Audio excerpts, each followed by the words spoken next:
particulièrement de l'Afrique.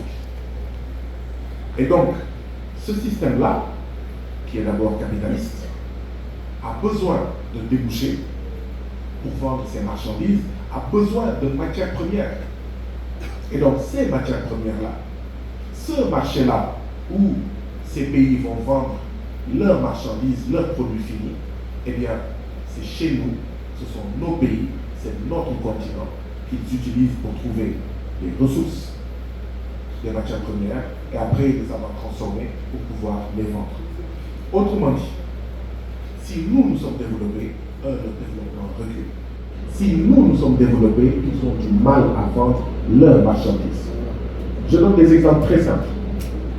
L'Allemagne produit trop de lait, beaucoup trop de lait. Le lait produit par l'Allemagne, les Allemands ne peuvent pas le consommer totalement. Il faut le vendre quelque part. La France produit beaucoup de lait. Le lait produit par la France ne peut pas être consommé totalement par les Français. Eh bien, le reste, il faut le vendre. L'Allemagne va en France, il ne peut pas vendre son lait. La France va en Allemagne, il ne peut pas vendre son lait. Ils vont au Danemark, ils ne peuvent pas le faire. Ils vont en Nouvelle-Zélande, la Nouvelle-Zélande produit aussi du lait. Jusqu'à n'en savoir pas trop quoi faire. Et donc, où est-ce qu'il faut écouler ce lait-là? Mais c'est dans nos pays. Et donc, c'est pourquoi il faut comprendre. Pourquoi est-ce que, je ne connais pas les chiffres récents, encore que le gouvernement de Macky Sall, il manipule les chiffres, il maquille les chiffres, il invente les chiffres, il ne veut même plus donner de chiffres sincères parce que tout simplement ça montrerait la profondeur de notre gouvernement. Mais il n'y a guère longtemps, c'est le dernier chiffre que j'ai, le Sénégal importe chaque année pour au moins 65 milliards de francs CFA de produits laitiers. 65 milliards de francs CFA. Au lieu de prendre les Sénégalais, de les lier directement aux bovins qui sont au Sénégal, on prend le Sénégalais, le consommateur sénégalais, on le dit aux bovins de la France, on le dit aux bovins de l'Allemagne, on le dit aux bovins de la Nouvelle-Zélande, de la Suisse, du Danemark. Donc, si on veut comprendre pourquoi notre industrie laitière est quasi inexistante et tout simplement faible, c'est comme ça qu'il faut le comprendre. Il faut le comprendre en termes que nous avons eu des dirigeants qui se sont soumis, qui ont accepté d'être soumis à ce système-là. D'accord? Ils permettent donc à ces impérialistes de pouvoir faire de nos pays des réservoirs de matières premières et des marchés.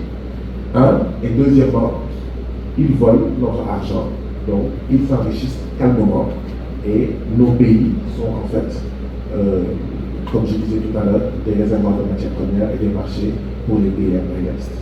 Et donc, voilà pourquoi quand vous allez au Sénégal, ce qu'il y a, c'est qu'on prend le lait en poudre en provenance de ces pays dont j'ai parlé tout à l'heure, impérialistes, on l'amène au Sénégal, on déchire le paquet, on prend le lait, on le met dans un nouveau paquet et on l'appelle Maradé, on l'appelle Vitalé, on l'appelle Alib, on l'appelle Marius Lait, on l'appelle Nathalie Lait, Habib Lait, Doudou Lait, Fatou Lait. Les Sénégalais savent de quoi je parle. Et je suis presque sûr que si Nathalie prend le micro, elle nous dira la même chose pour le Cameroun. Les autres frères et sœurs d'Afrique nous diront la même chose pour le Burkina, pour le Togo, pour le Ghana. Donc, et ça, les capitalistes, les impérialistes ne peuvent pas accepter une rupture de ce cordon ombilical. Parce que leurs industries, leurs capitaines d'industrie vivent de ça. Et l'exemple que j'ai donné sur le lait, vous pouvez le donner sur 100, 1000, 2000, 3000 marchandises. Le Sénégal, et quand je parle du Sénégal, vous aurez compris que je ne parle pas du Sénégal, je parle de tous les autres pays. Parce que les chiffres sont quasiment les mêmes. Dans tous les domaines. Le Sénégal importe chaque année pour plus de 150 milliards de francs CFA de blé. 150 milliards de francs CFA de blé. Les 65 milliards d'importation de produits laitiers. Mais il faut réunir les conditions pour que ça aille dans les éleveurs sénégalais, dans les éleveurs africains. Et alors, il n'y aura aucun fils, aucune fille d'éleveur africain qui prendra le désert du Sahara ou la mer Méditerranée ou l'océan Atlantique pour venir en Europe. Voilà comment il faut comprendre notre problème.